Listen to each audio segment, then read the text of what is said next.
Le film, outre d'être une relecture du mythe d'Orphée, c'est très visible à la fin du film quand Eddie Constantine dit à Anna Karina « Ne te retourne pas », est clairement aussi un hommage au film noir, comme déjà à bout de souffle, avec son recours à la voix off, avec son éclairage nocturne. La plupart des plans ont été tournés de nuit, ce qui a fait d'ailleurs que certains de ces plans ont pu être pris au montage, et son jeu sur les codes visuels et verbaux de ce qu'on appelle le hard-boiled.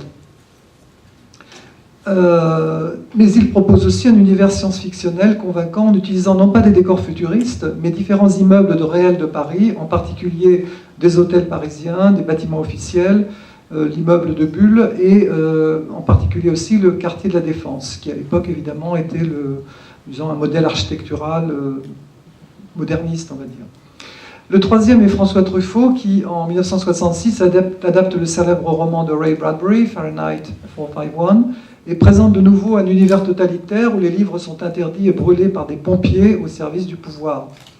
Le quatrième film, enfin, est celui d'Alain Resnais, qui, dans le prolongement de ses œuvres précédentes sur le temps et la mémoire, toute la mémoire du monde, Hiroshima mon amour, Marienbad, Muriel, demande à Jacques Sternberg, auteur très populaire à l'époque, qui est très prolifique, on connaît pour ses nombreux contes courts, mais aussi pour un texte de science-fiction comme Entre deux mondes incertains, de lui écrire un scénario. Après une collaboration longue mais fructueuse et diverses réécritures, mais aussi des difficultés de financement, le film produit par Mac Bodard, sollicité à l'insu de Resnais par Truffaut, sort juste en mai 68, au moment des événements, et la projection prévue à l'occasion du Festival de Cannes ne peut avoir lieu en raison du mouvement de grève qui interrompt le festival. Le film sort en salle de manière différée, sera bien accueilli par la critique, mais boudé par le public. Alors je vais me concentrer sur le film de Marker et le film de Resnais, parce que, plus que les deux autres, ils s'intéressent à la question de la mémoire, du voyage dans le temps, et mettent aussi en scène un événement traumatique. Ce sont des films qui expérimentent sur la forme de diverses manières, alors que Truffaut et même Godard utilisent une forme de récit relativement classique, je parle du récit, pas de la mise en scène, mettant en scène un personnage de héros résistant au système et un couple qui parvient à s'enfuir, schéma typique de nombreux récits dystopiques, littéraires et filmiques. Les films de Marker et Resnais proposent une forme narrative plus originale. La Jetée est thématiquement plus proche des œuvres de Godard et Truffaut, dans la mesure où il est question d'un univers futuriste post-apocalyptique, en proie à un régime totalitaire. On évoque la police du camp qui traque jusque les rêves, qui traque l'humain jusque dans les rêves, fondée sur la violence et à l'expérimentation scientifique. Le film de Resnais est d'une autre nature puisqu'il se situe à notre époque. L'expérience a lieu le 5 septembre 1967 et n'a pas de dimension futuriste particulière. Il est tourné en décor naturel, paysager et urbain, en Belgique, à Bruxelles et à la frontière, en mer du Nord et en Provence. Et le laboratoire installé dans les caves de l'Observatoire de Meudon est volontairement banal, aux antipodes des laboratoires spectaculaires du cinéma, par exemple de celui de James Whale dans le Frankenstein de 1931, ou d'autres laboratoires du même type. La seule touche futuriste étant la sphère en forme d'organe, de cœur ou de cerveau ou de citrouille, selon les différents exégètes, dans lequel le protagoniste Claude Rieder, interprété par Claude Rich, est sujet aux expériences sur la temporalité. Alors, je vais vous montrer deux extraits, donc le début de La Jetée d'abord, et tout de suite après, la scène du début, disons, du voyage dans le temps de Claude Rieder. Vous m'envoyez La Jetée, s'il vous plaît ? On est en fin de journée, vous verrez des images.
La scène qui le troubla par sa violence, et dont il ne devait comprendre que beaucoup plus tard la signification, eut lieu sur la grande jetée d'Orly, quelques années avant le début de la Troisième Guerre mondiale.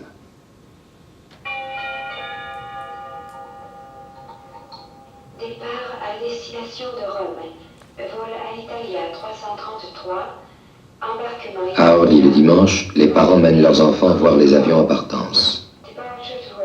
De ce dimanche, l'enfant dont nous racontons l'histoire devait revoir longtemps le soleil fixe, le décor planté au bout de la jetée, et un visage de femme. Rien ne distingue les souvenirs des autres moments. Ce n'est que plus tard qu'ils se font reconnaître, à leur cicatrice. Ce visage qui devait être la seule image du temps de paix à traverser le temps de guerre, il se demanda longtemps s'il l'avait vraiment vu, ou s'il avait créé ce moment de douceur pour étayer le moment de folie qui allait venir. Avec ce bruit soudain, le geste de la femme, ce corps qui bascule, les clameurs des gens sur la jetée, brouillés par la peur. Plus tard, il comprit qu'il avait vu la mort d'un homme. Et quelque temps après vint la destruction de Paris.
Beaucoup moururent. Certains se crurent vainqueurs, d'autres furent prisonniers. Les survivants s'établirent dans le réseau des souterrains de Chaillot. La surface de Paris, et sans doute de la plus grande partie du monde, était inhabitable, pourrie par la radioactivité. Les vainqueurs montaient la garde sur un empire de rats. Et donc le deuxième extrait, un peu plus court.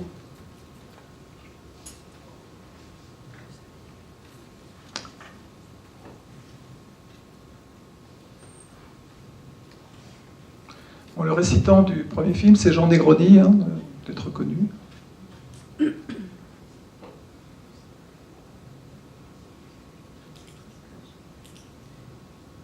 Donc là, je vous montre non pas le début du film, mais le début de l'expérience proprement dite. Ça va arriver, je pense.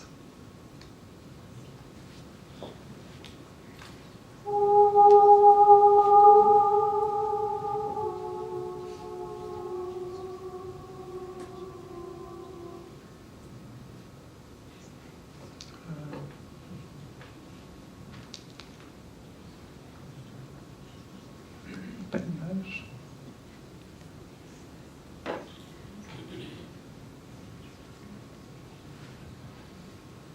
Tout à l'heure, ça marchait.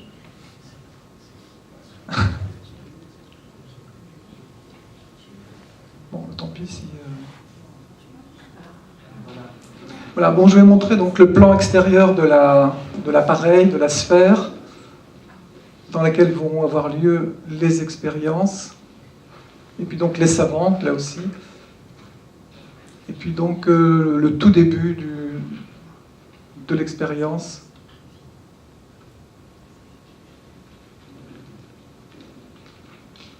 Donc je ne sais pas si vous voyez bien, là, donc la souris donc, sur la gauche de l'écran, dans sa bulle, souris qui a fait l'objet déjà d'autres expériences, et le personnage allongé.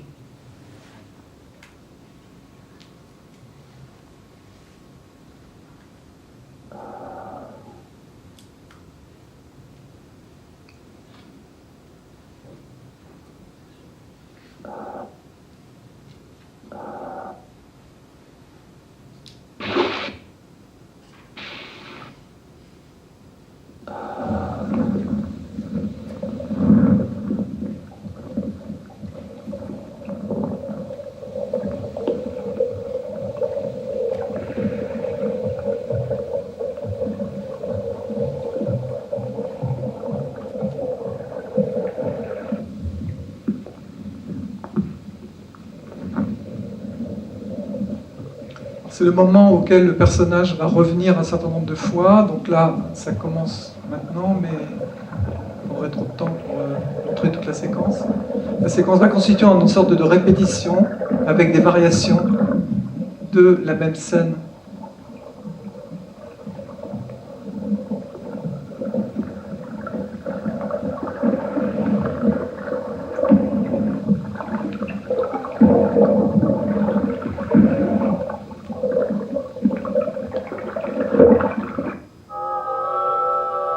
Avec des retours, donc, en montage alterné à la bulle ou la sphère.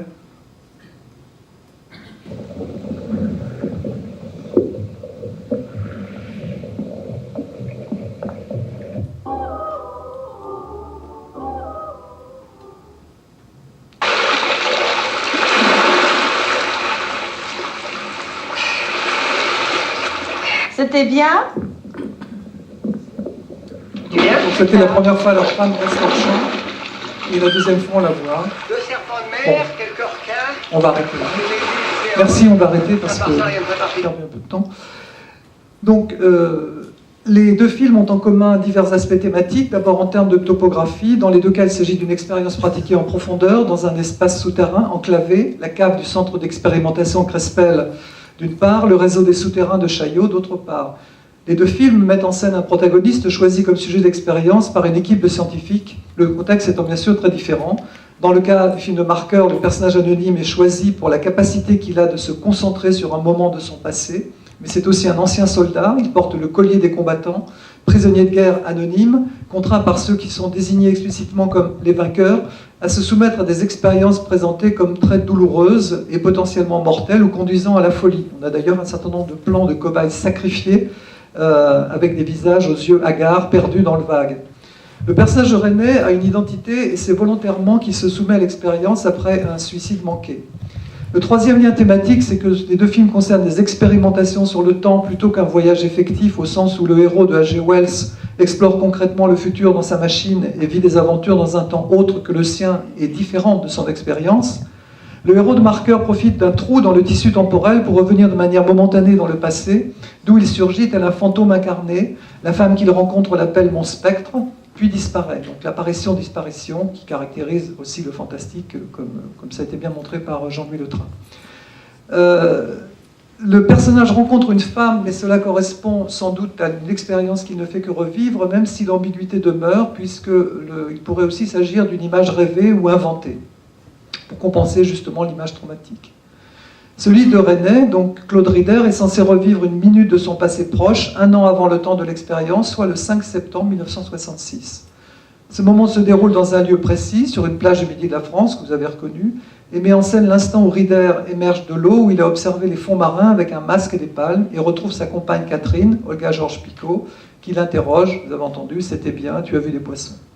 Cette scène sera montrée à de nombreuses reprises comme un point d'ancrage auquel le protagoniste s'accroche, avec des variations de durée minime, un peu avant, un peu après l'émergence, à la surface, et toujours le même dialogue, ou des fragments de dialogue. Autre point de convergence, l'épisode traumatique. Chez Marker, il est énoncé d'emblée, mais de manière allusive et cryptique, par un carton filmé plein cadre, et lu de plus par une voix over. Donc vous l'avez lu, ceci est l'histoire d'un homme marqué par une image d'enfance. En fait, le spectateur, comme le personnage, n'apprend la vérité du trauma qu'à la fin même du film, même si l'image traumatique, l'homme qui tombe frappé mortellement, est vu fugitivement, le corps qui bascule est flou et décadré, filmé de dos, en un seul plan dès le début du film, et que la voix énonce une vérité partielle. Plus tard, il comprit qu'il avait vu la mort d'un homme. Mais il reste bien sûr le mystère. C'est la séquence finale qui révèle la vérité paradoxale liée au voyage temporel. Le personnage enfant a vu sa propre mort en tant qu'adulte, d'où l'idée du souvenir d'enfance. Chez René, le trauma est plus diffus, même s'il est aussi associé à la mort, en l'occurrence ici celle de la compagne de Rider, Catherine, asphyxiée accidentellement par un chauffage au gaz dans une chambre d'hôtel de Glasgow. À la netteté du moment chez Marker s'oppose une série d'images qui suggèrent des versions différentes et contradictoires de l'événement chez René. Les deux films partagent aussi l'idée du souvenir obsédant d'une femme, le récit consistant en partie en la quête impossible de cette femme, perdue dans le temps chez Marker, morte chez René. Dernier point commun, la mort finale des deux protagonistes masculins, très affirmée dans le film de Marker avec la boucle narrative et temporelle qui nous fait voir l'événement deux fois mais sous des angles très différents plus euphémisée, voire douteuse chez Resnais, où l'on voit le personnage blessé agoniser sur une pelouse. Il a été littéralement expulsé de la sphère, mais le moment de la mort n'est pas montré, et seul le regard désabusé d'un des scientifiques permet de supposer que Rieder n'a pas survécu à ses blessures. Aucune image, cependant, ne confirmant cette mort qui reste hors champ. Donc, plusieurs points. La structure narrative, d'abord, la jetée a la particularité d'être, comme vous l'avez vu, composée presque uniquement de photogrammes fixes. Le générique affiche un ciné-roman de marqueurs, mais auquel un dynamisme est donné par des mouvements de caméra, par exemple le premier mouvement, le premier plan, qui anime l'image, par le montage qui en recourt en particulier au fondu enchaîné pour associer différents plans, et aussi par une bande-son très travaillée, présence d'une voix narrative omnisciente et impersonnelle dont on ne sait d'où elle parle, bruitage complexe et partition musicale puissante, des extraits de la liturgie russe du Samedi Saint par les chœurs de la cathédrale Saint-Alexandre Nevski que vous avez entendu. Un seul plan animé, celui de la jeune femme rencontrée par le voyageur temporel qui en tombe amoureux.